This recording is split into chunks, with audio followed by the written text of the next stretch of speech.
The threat landscape increases in velocity in terms of the orchestration and the organization of the adversarial landscape. And when we talk about the adversary, we're talking about right from advanced persistent threats, nation state adversaries, organized crime, criminal gangs, adversaries that are in it for effectively data, intellectual property, financial gain, right through down to the lower levels of the threat landscape. And so transitioning from an office-based hybrid location to really having everyone working at home, accessing applications off network, on or off corporate-owned devices, fundamentally has changed the way that we think about the attack surface, the expansion of the attack surface, and really the acceleration of digitization in a very, very short space of time. So really, from a defender perspective, organizations are really scrambling to really find out what security means in that new normal.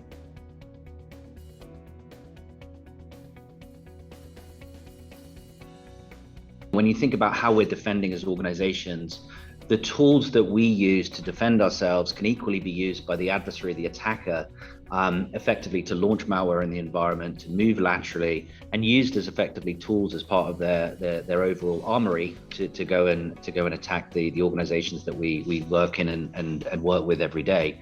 So an example would be, for penetration testers and defenders use a tool called Cobalt Strike. And Cobalt Strike effectively has helped organizations pen test, really test their environment and understand where their weaknesses are from a breach defense perspective.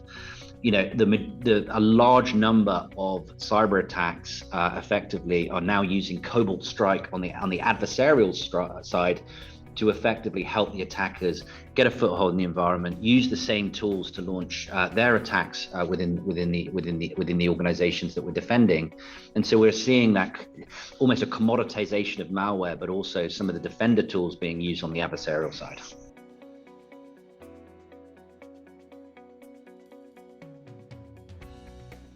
We use security orchestration and automation technology within our own operations center, that's driving efficiencies as it relates to, repeatable manual tasks. It helps the analysts drive enrichment, for example, to really investigate an alert that might come in.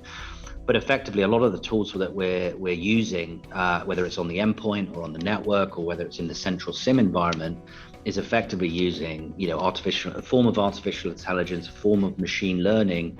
As these technologies kind of evolve, our service apparatus evolves with it to accommodate some of this automation and intelligence within our overall service, so we can offload some of the manual stuff to really allow our people to focus where they can add the most value.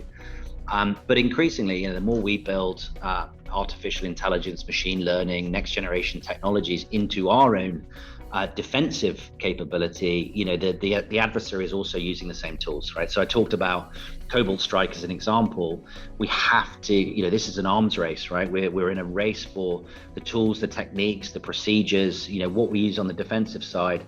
We've got to be prepared that it's going to be used on the attacker side to go after us. So whilst we believe AI, machine learning, automation is only part of the puzzle, when it's not the rise of the robots, it's not going to extinguish the need for people. It is a solution to the problem of the skills gap, and automation and AI and machine learning helps with that skills gap, but we've also got to understand it can be used against us.